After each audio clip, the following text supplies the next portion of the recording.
Et donc yo tout le monde, j'espère que vous allez très bien, bienvenue dans cette nouvelle vidéo où aujourd'hui je vais vous parler de quelque chose qui m'est arrivé, une petite galère, donc la raison pour laquelle il n'y a pas eu de vidéo la semaine dernière.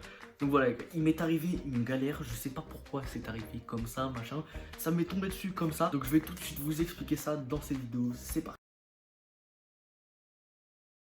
Donc avant de rentrer dans le vif du sujet, si tu tombes sur cette vidéo par hasard et que tu es nouveau sur la chaîne, n'hésite pas à lâcher ton plus gros pouce bleu et à t'abonner, ça me ferait extrêmement plaisir et ça me soutiendrait énormément. Donc on était lundi, tout ça, machin, Inoxtag lance son live GTRP.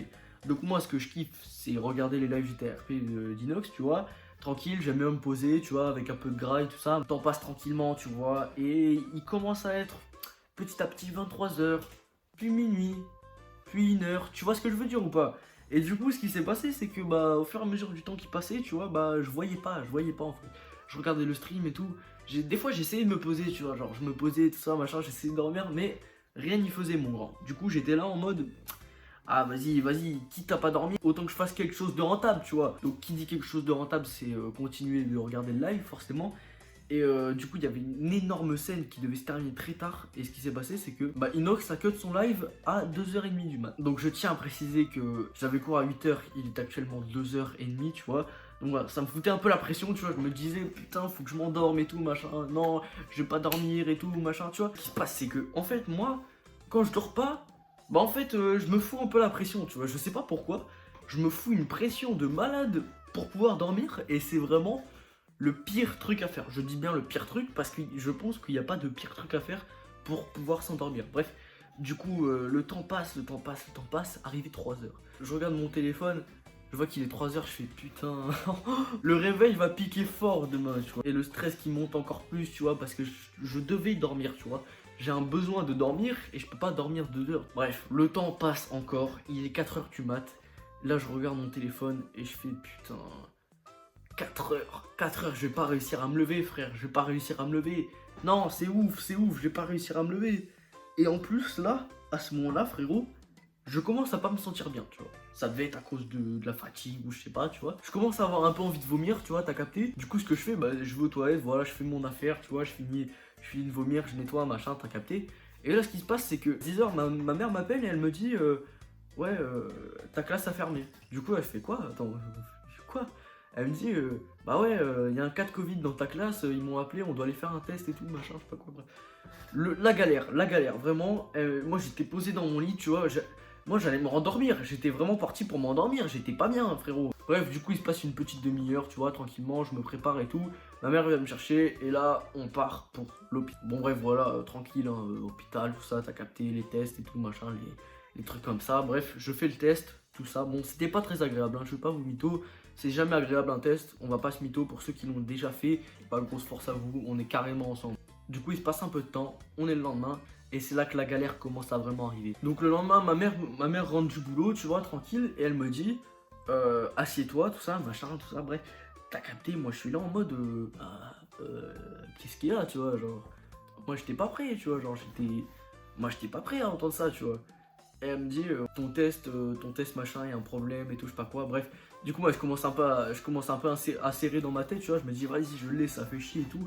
Je vais devoir rester en isolement. Et elle me dit, tu l'as pas, mais il y a peut-être un risque. Du coup, là, vraiment, j'ai dû faire une tête chelou, tu vois, en mode quoi?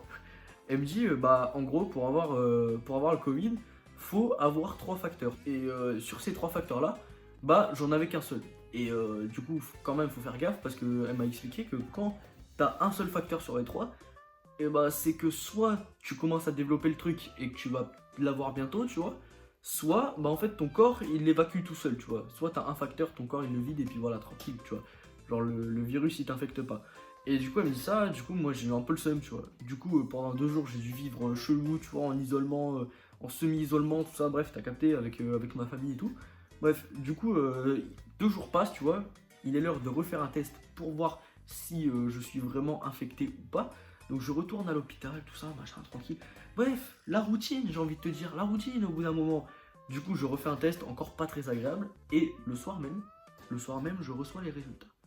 Et donc là, c'est la chose, c'est le vrai bail. Je suis négatif. Donc je suis négatif. Et là, frérot, je suis heureux. Je suis heureux, je suis très content. Bonne nouvelle, je suis négatif, donc je suis retourné en cours, voilà, tranquillement. Maintenant, tout est carrément carré. Donc du coup, j'ai envie de vous dire, let's go passer à la deuxième anecdote. Donc ça les gars, je pense que vous n'allez pas me croire. Vraiment, je vous ai dit, il m'est arrivé trop de trucs. Vraiment, il m'est arrivé des dingueries. C'est la matrice, c'est la matrice les gars, je sais pas ce qui s'est passé. Il y a eu un alignement des astres ou je sais pas, un truc comme ça, mais frérot, je sais pas ce qui s'est passé, mais c'est un truc de ouf. Cette anecdote s'est passée aujourd'hui.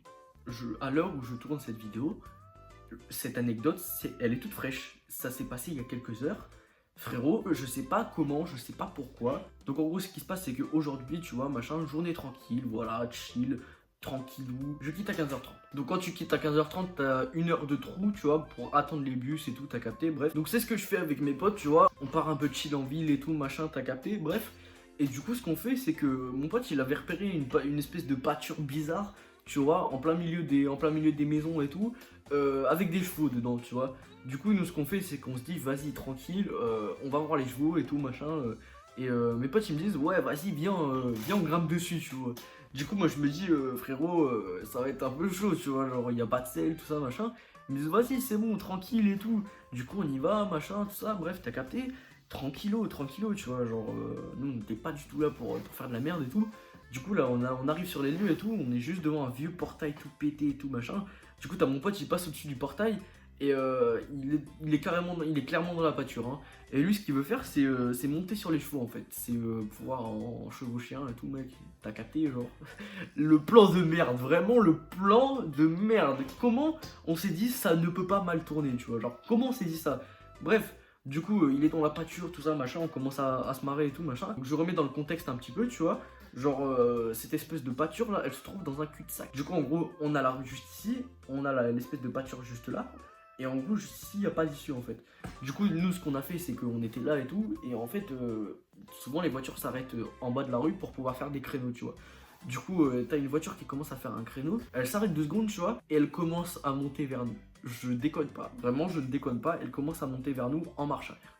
Du coup, là, je commence à dire, les gars, ça sent pas bon. La voiture est en train de reculer. Ou alors, je pensais que c'était une riveraine ou je sais pas, quelqu'un qui voulait venir chez lui ou quoi, tu vois, genre un truc comme ça. Et plus elle se rapprochait, plus je me disais c'est la sauce, tu vois, c'est la merde. Du coup, elle commence à se rapprocher, et tout, tu vois. Moi, je suis là en mode, frérot, c'est la merde, c'est la merde. Du coup, je dis, sors de là, frérot, et on va se faire enculer, tu vois. Du coup, la voiture continue, jusqu'à s'arrêter à notre niveau. Elle baisse sa vitre, elle fait, qu'est-ce que vous faites? Qu'est-ce que vous faites? La meuf agressive, tu vois, agressive de ouf. Et du coup, mon pote, il était caché derrière une espèce de bidon d'eau, genre un gros truc, tu vois. Il était caché, mais le problème, c'est qu'il était semi-accroupi, tu vois, tapis dans le truc. Sauf que vu qu'il est quand même assez grand, et bah la meuf, elle a vu le haut de son crâne dépasser, tu vois. Donc elle a commencé à crier, tu vois, elle a dit, ouais, et l'autre petit con derrière, vous croyez que je l'ai pas vu et tout, machin. Bref, elle commence à nous défoncer, mais genre vraiment sale. Et du coup, mon pote il sort, et là, frérot, oh putain, c'était la merde, c'était la merde. Genre, elle fait, qu'est-ce que vous foutiez là et tout, machin, qu'est-ce que tu fous dans le. Qu'est-ce que tu fous dans le truc et tout, mon pote il se fait engueuler et tout.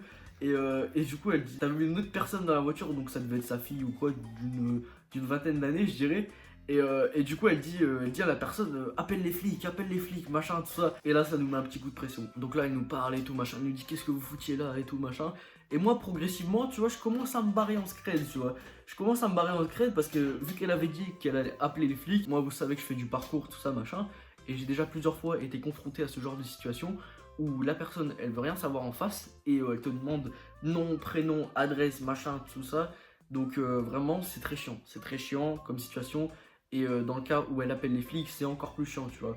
Bref, du coup, je commence à me décaler vers l'arrière, genre le début de la rue, comme ça, si on doit taper un gros run, je serai quand même assez proche de la rue, tu vois. Bref, du coup, ce que je fais, c'est que je m'éloigne un peu, je prends mon tel dans la main, et comme ça, j'envoie un message à mes frérots qui sont toujours dans la sauce, de se barrer, tu vois. Barrez-vous, comme ça, si elle appelle les flics, tranquille, tu vois. Tranquille, on se taille, et puis voilà, tranquille. On se taille et puis voilà, c'est carré. Sauf que là, en fait, ce qui s'est passé, c'est elle a pas appelé les flics, mais elle a cherché des. Et mon pote, mon frérot, ce qu'il a fait, ce trisomique, ce con, cet explosé mental, elle lui a dit, vas-y, donne-moi nom, prénom, adresse, machin, truc. Ce triso monumental. Il a donné un vrai numéro, un vrai nom, prénom. il est trop con. Il est trop con, vraiment. Il est explosé dans sa tête. Vraiment, je sais pas pourquoi il. Je sais pas, je sais pas. Frérot, je sais pas si tu regarderas cette vidéo, mais t'es complètement con.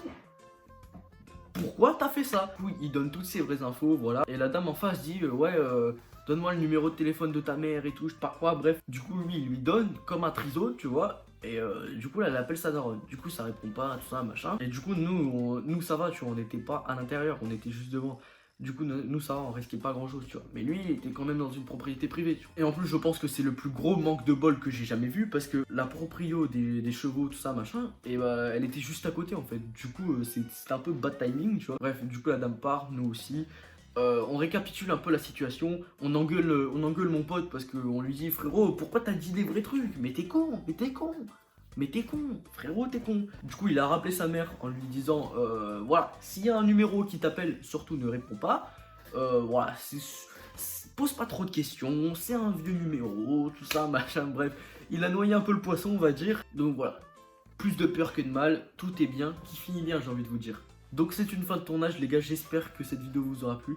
Si c'est le cas, n'hésitez pas à lâcher votre plus gros pouce bleu, abonnez-vous, je sais pas si vous aimez bien ce format où on discute tranquillement, voilà, vous avez capté.